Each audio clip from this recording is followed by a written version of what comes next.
آج سے کوئی 800 سال پہلے کی بات ہے۔ بلخ میں ایک بڑے عالم رہتے تھے، ان کا نام محمد تھا۔ اس زمانے میں اکثر لوگوں کا نام محمد ہوتا تھا۔ آج بھی عرب ملکوں میں یہ نام بہت عام ہے۔ محمد کا لقب بہاؤالدین ولد تھا۔ وہ عالم بھی تھے اور اللہ کی عبادت میں بھی بڑی محبت اور محنت سے وقت گزارتے تھے۔ ان کا دن لوگوں کو پڑھانے میں گزرتا اور رات اللہ کی عبادت میں، سونے کھانے اور آرام کے لیے وہ زیادہ وقت ضائع نہ کرتے۔ ان کے علم کی وجہ سے بلخ کے لوگ انہیں سلطان العلماء کہتے تھے۔ مولانا محمد بہاؤالدین ولد نے کئی کتابیں بھی لکھی تھیں جو اب نہیں ملتی۔ ان کی ایک کتاب معارف اب دستیاب ہے، جس کو پڑھ کر معلوم ہوتا ہے کہ وہ کتنے بڑے عالم تھے۔ 610 ہجری میں یعنی آج سے 800 سال پہلے مولانا بہاؤالدین ولد نے اپنے خاندان کے ساتھ بلخ سے ہجرت کی۔ انہوں نے اپنا وطن کیوں چھوڑا، یہ بات یقین سے نہیں کہی جا سکتی۔ ممکن ہے انہوں نے کوئی خواب دیکھا ہو کہ انہیں کہاں جا کر رہنا ہے اور اسلام کا کام کرنا ہے۔ ایک وجہ یہ بھی ہو سکتی ہے کہ تاتاری خراسان اور ایران کی طرف بڑھ رہے تھے اور ان کے خوف کی وجہ سے عالم اور شریف لوگ اپنے اپنے وطن چھوڑ کر ان علاقوں کی طرف ہجرت کر رہے تھے جہاں وہ تاتاریوں سے محفوظ رہ سکیں۔ بلخ سے نکلتے ہوئے مولانا بہاؤالدین نے حج کرنے کا ارادہ کیا۔ حج کے سفر سے زیادہ اچھا اور مبارک سفر اور کون سا ہو سکتا ہے؟ حج ہر اس مسلمان پر فرض ہے جس کے پاس مکہ مدینہ کے سفر کی رقم ہو اور جو سفر کر سکے۔ مولانا بہاؤالدین ولد بلخ سے بغداد پہنچے۔ یہاں ان کی ملاقات ایک بہت مشہور بزرگ حضرت شہاب الدین سہروردی سے ہوئی۔ حضرت شہاب الدین سہروردی کے طریقے اور بتائی ہوئی باتوں کو ماننے والے آج بھی مسلمان ملکوں میں موجود ہیں۔ جب یہ قافلہ بغداد پہنچا تو حضرت شہاب الدین سہروردی کو معلوم ہوا کہ مولانا بہاؤالدین ولد بھی اس قافلے کے ایک مسافر ہیں اور ان کے خاندان والے بھی ان کے ساتھ ہیں۔ وہ مولانا ولد کے علمی کام اور نام سے واقف تھے۔ شیخ سہروردی کے آدمی نے آ کر پوچھا کہ حضرت آپ کہاں جا رہے ہیں؟ مولانا ولد نے جواب دیا، من اللہ الی اللہ، یعنی اللہ کی طرف سے اللہ کی طرف۔ انہوں نے چند لفظوں میں کتنی بڑی بات کہی۔ حج کا سفر تو اللہ کے راستے میں مسلمانوں کا سفر ہے اور حج پر جانے والے اللہ ہی کے لیے سفر کرتے ہیں۔ یہ جواب سن کر شیخ شہاب الدین سہروردی خود مولانا سے ملنے آئے۔ مولانا بہاؤالدین نے اپنے خاندان والوں کے ساتھ حج کیا، خانہ کعبہ کی زیارت سے اپنی آنکھیں روشن کی، مدینہ منورہ میں نبی اکرم صلی اللہ علیہ وسلم کی خدمت میں حاضری دی۔ حج کے بعد مولانا بہاؤالدین اپنے گھر والوں کے ساتھ دمشق اور دوسرے شہروں سے ہوتے ہوئے سلاتیہ پہنچے۔ ان سب شہروں میں انہوں نے مہینوں اور کہیں کہیں برسوں قیام کیا۔ آخر 626 ہجری میں یہ خاندان ترکی کے شہر کونیا پہنچا۔ یہ سفر کوئی 16 سال میں طے ہوا۔ اس وقت کونیا میں سلطان علاؤالدین کیقوباد کی حکومت تھی۔ جب سلطان علاؤالدین کو سلطان العلماء محمد بہاؤالدین کے آنے کی خبر معلوم ہوئی تو وہ آپ کے استقبال کے لیے شہر سے باہر آیا، آپ کو اپنے ساتھ لے کر شہر میں آیا۔ شاہی محل کے قریب آپ کے احترام میں وہ اپنے گھوڑے سے اتر پڑا۔ اس نے آپ کے لیے کونیا میں ایک مدرسہ بنوایا جس کا نام مدرسہ خداوندگار تھا۔ اس سفر میں محمد اپنے والد کے ساتھ تھے۔ محمد جو آگے چل کر جلال الدین رومی کہلائے، آج انہیں مولانا رومی یا مولائے روم کہا جاتا ہے۔ مولانا جلال الدین رومی 6 ربیع الاول 604 ہجری کو بلخ میں پیدا ہوئے۔ 610 ہجری میں جب ان کا خاندان حج اور ہجرت کے ارادے سے بلخ سے نکلا تو محمد جلال الدین کی عمر 6 سال کی تھی، اور جب یہ لوگ کونیا پہنچے تو محمد جلال الدین کی عمر 22 سال تھی۔ یہ سفر بہت لمبا تھا، 16 سال کا سفر۔ اس سفر میں یہ بچہ جوان ہو گیا۔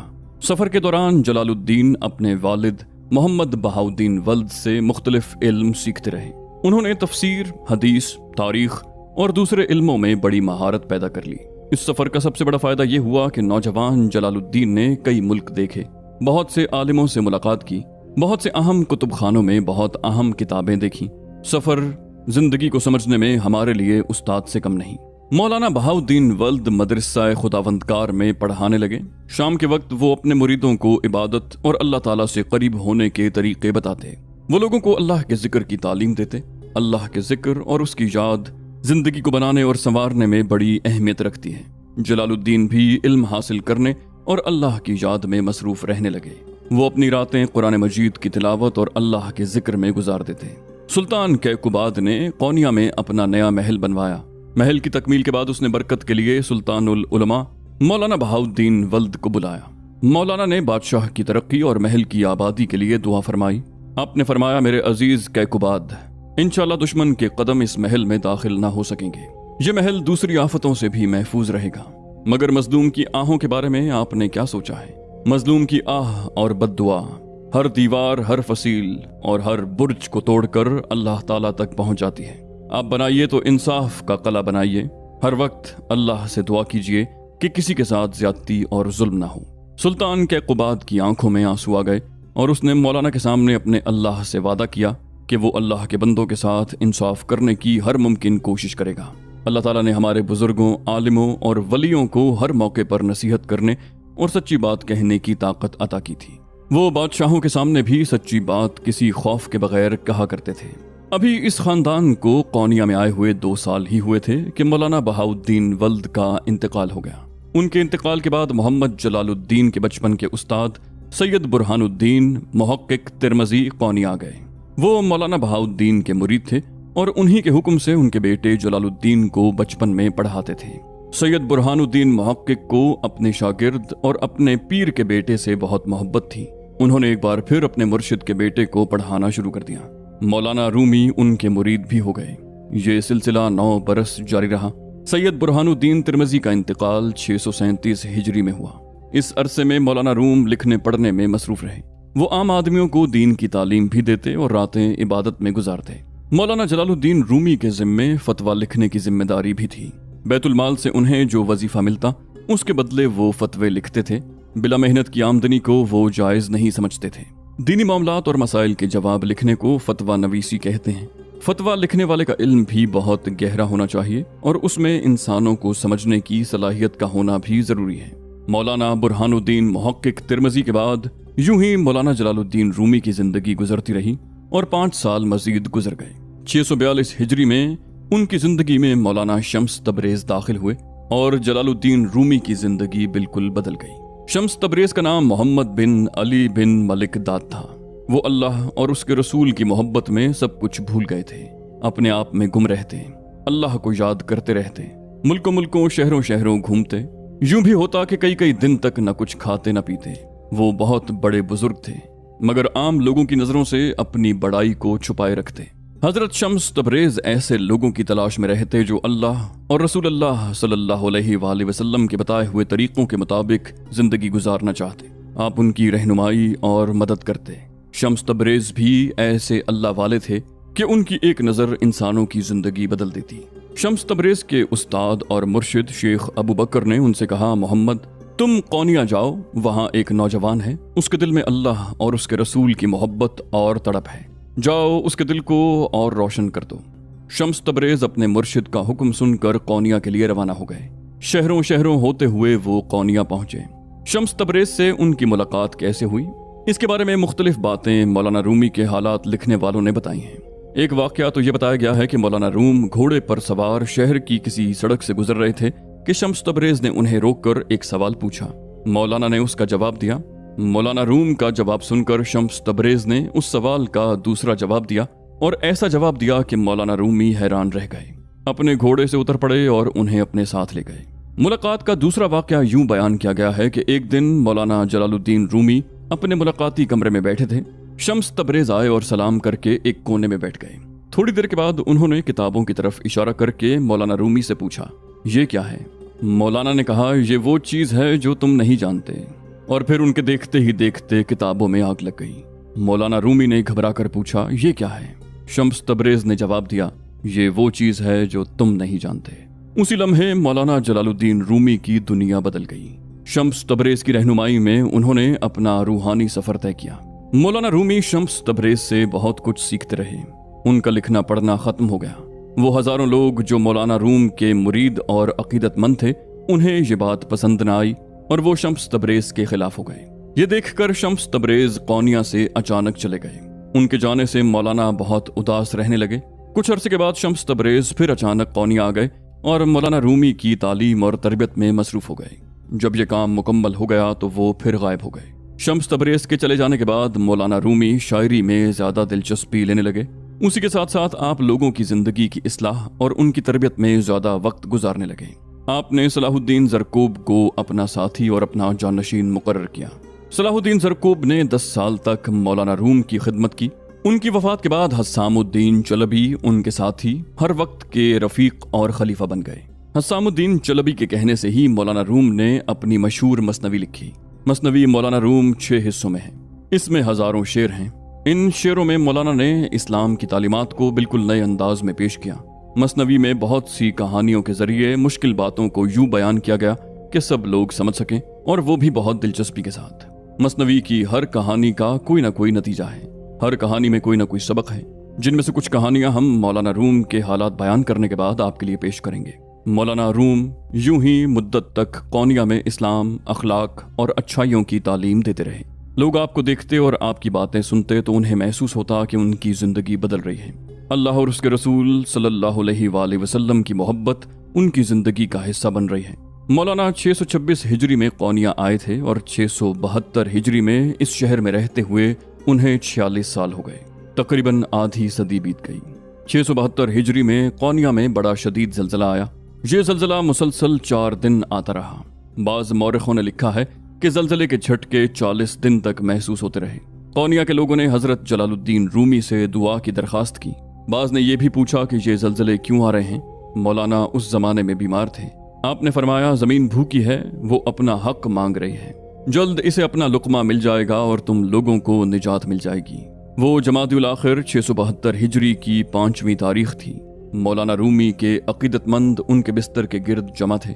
انہوں نے فرمایا کہ میرا وقت سفر آ گیا ہے، اب میں اپنے پیدا کرنے والے سے جا ملوں گا۔ پھر انہوں نے ایک شعر پڑھا جس کا مطلب کچھ یوں تھا: اگر تم مومن اور میٹھے یعنی اچھے آدمی ہو تو تمہاری موت بھی میٹھی اور مومنوں کی طرح ہوگی، اور اگر تم کافر اور کڑوے آدمی ہو تو تمہاری موت بھی کڑوی اور کافرانہ ہوگی۔ اس کے بعد مولانا روم نے کلمہ شہادت پڑھا اور آنکھیں بند کر لیں۔ مولانا روم کو ہم سے رخصت ہوئے 750 سال ہو گئے، مگر ان کا نام اور ان کی کہی ہوئی باتیں زندہ ہیں۔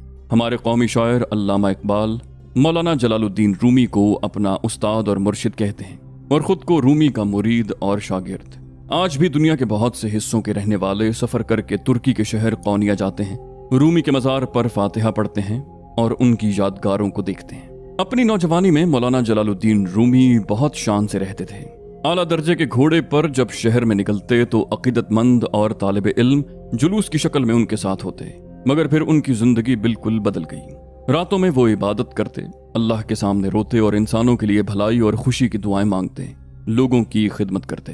مولانا راتوں کو قرآن مجید کی تلاوت کرتے، اکثر روزہ رکھتے۔ رمضان کے روزوں کے علاوہ دوسرے مہینوں میں بھی 10-10، 15-15 دن مسلسل روزے رکھتے۔ نماز سے محبت کا یہ عالم تھا کہ کبھی کبھی 2 رکعت نفل نماز میں رات گزر جاتی۔ قونیہ میں بہت سردی ہوتی۔ ایک بار سردیوں کی ایک رات میں نماز ادا کرتے ہوئے مولانا اتنا روئے کہ ان کے آنسو چہرے پر سردی کی شدت سے جم گئے۔ مولانا رومی کو دنیا کی لذتوں سے کوئی دلچسپی نہیں تھی، نہ اچھے لباس سے، نہ اچھے کھانوں سے۔ لوگ ان کے پاس تحفے کے طور پر قیمتی لباس اور دوسری قیمتی چیزیں بھیجتے یا خود لے کر حاضر ہوتے۔ مولانا یہ سب چیزیں اپنے دوستوں اور ضرورت مندوں میں تقسیم کر دیتے۔ مولانا رومی دوسروں کے آرام کا بہت خیال رکھتے۔ ایک بار سردی کے موسم میں اپنے مرید حسام الدین سے ملنے ان کے گھر تشریف لے گئے۔ پہنچتے پہنچتے دیر ہو گئی۔ سردیوں میں رات جلد آتی ہے اور لوگ سو جاتے ہیں۔ حسام الدین چلبی کے گھر کے دروازے بند تھے، گھر والے سو چکے تھے۔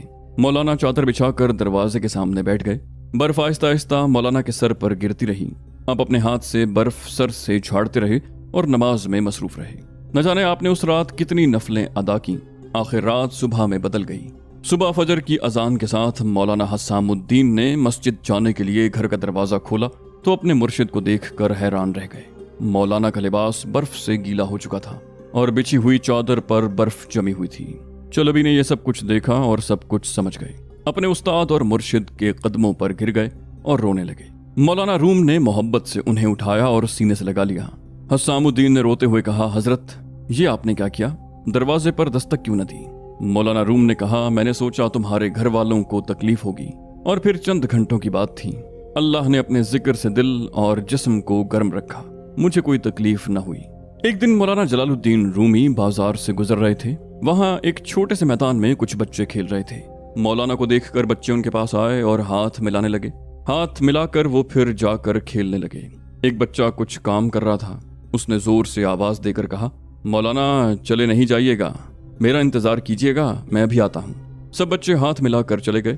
اس بچے کو آنے میں دیر ہوئی مگر مولانا اس کا انتظار کرتے رہے۔ مولانا کو دیکھ کر بازار کے لوگ بھی ان کے پاس آ گئے اور ان سے مشورہ لینے لگے، مسئلے پوچھنے لگے۔ آخر وہ بچہ آ گیا اور مولانا سے ہاتھ ملا کر چلا گیا۔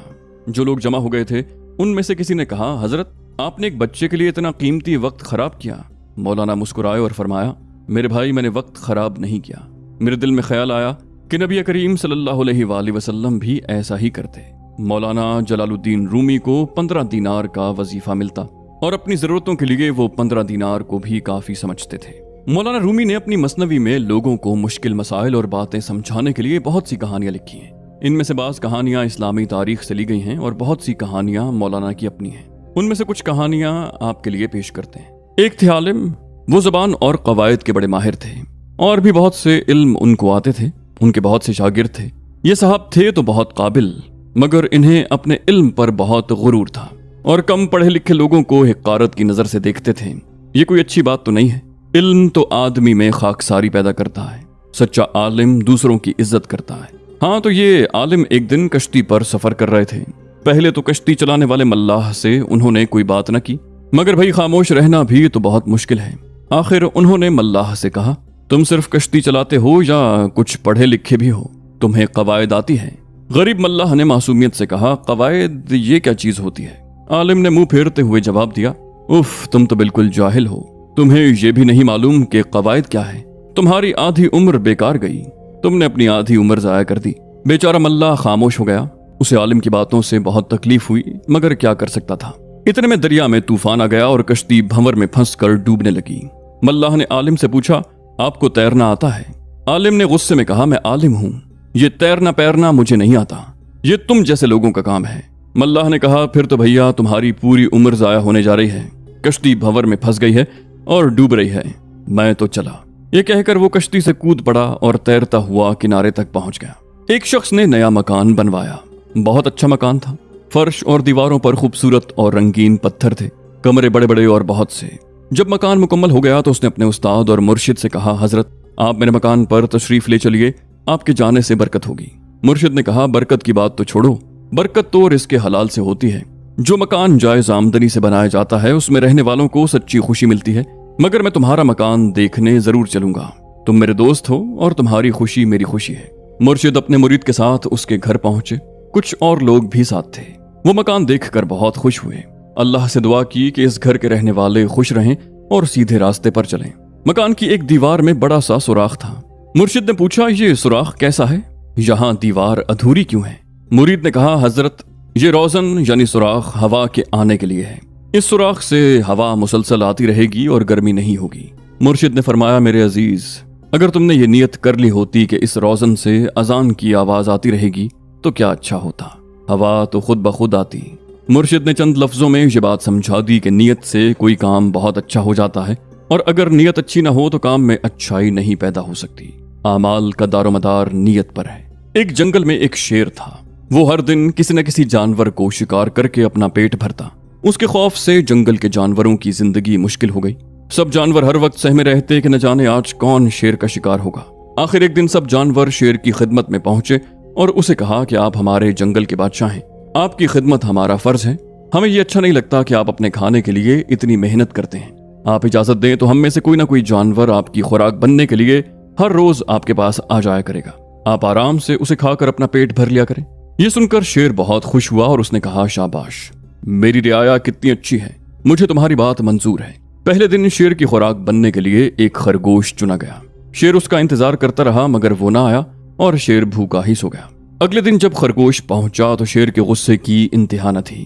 उसने दौड़ते हुए कहा, तुम कल क्यों नहीं आए? खरगोश ने हाथ जोड़ते हुए कहा, बादशाह सलामत, मैं क्या कहूं, मैं तो आ रहा था। रास्ते में एक और शेर मिला और उसने मुझे रोक लिया। मैंने बहुत कहा कि मैं अपने बादशाह सलामत के पास जा रहा हूं, मगर उसने आपका मजाक उड़ाते हुए कहा कि तुम्हारा शेर अब बूढ़ा हो गया है, उसकी बादशाहत के दिन खत्म हो गए हैं, अब इस जंगल का बादशाह मैं हूं। हुजूर, मैं बड़ी मुश्किल से उसे धोखा देकर आपके पास आया हूं। शेर के गुस्से की इंतहा न रही। उसने कहा, मेरे इलाके में उसे आने की हिम्मत कैसे हुई?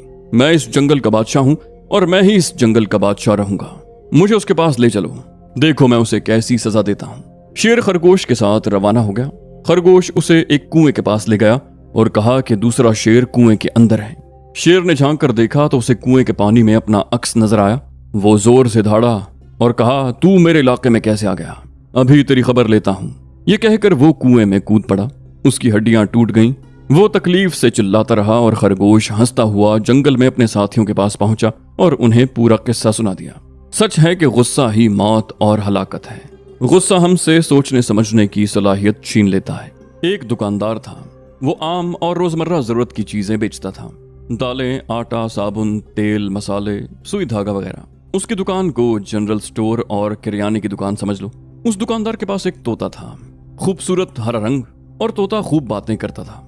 अपनी बातों से ग्राहक का दिल खुश करता और इसकी वजह से बहुत से लोग इस दुकान से सौदा खरीदने आते। एक दिन दुकानदार घर गया। दुकान में बस तोते साहब थे। इत्तेफाक से दुकान में बिल्ली ने एक चूहे पर हमला कर दिया। तोता घबरा कर इधर उधर उड़ने लगा। जहां पर दुकान का मालिक बैठता था वहां बादाम के तेल की शीशियां थीं। इस हंगामे में वो शीशियां गिरकर टूट गईं। जब दुकानदार वापस आया तो उसने देखा कि शीशियां टूटी पड़ी हैं। सारा फर्श और उसके बैठने की जगह चिकनी हो गई है। उसने गुस्से में तोते के सर पर सफाई की झाड़न इस तरह मारी कि तोते के सर के बाल गायब हो गए और वो गंजा हो गया। अपने खूबसूरत बालों के खत्म होने का तोते को इतना रंज हुआ कि उसे चुप लग गई। ग्राहक आते उसकी बातें सुनना चाहते मगर वो कुछ ना बोलता, चुप रहता। उसकी उदासी और खामोशी से दुकानदार भी उदास रहने लगा। वो अपने आप को बुरा भला कहता। वो अपने आप से कहता, मैंने अपने प्यारे तोते को क्यों मारा? हाय, ये क्या हो गया? काश इसको मारने से पहले मेरे हाथ टूट जाते। दुकानदार ने किस्सा सुनाने वालों को बुलाया, मस्खरों को बुलाया कि वो तोते को किस्से सुनाएं, लतीफे सुनाएं। शायद तोता इसी तरह बोल उठे, मगर हर कोशिश नाकाम रही। एक दिन दुकान के सामने से एक फकीर गुजरा। वो बिल्कुल गंजा था। उसका सर चटियल मैदान की तरह था। उसे देखकर तोता बोल उठा, भाई तुमने किसका तेल गिराया था? उफ, तुम्हारे मालिक ने किस तरह तुम्हें मारा कि यूं गंजे हो गए?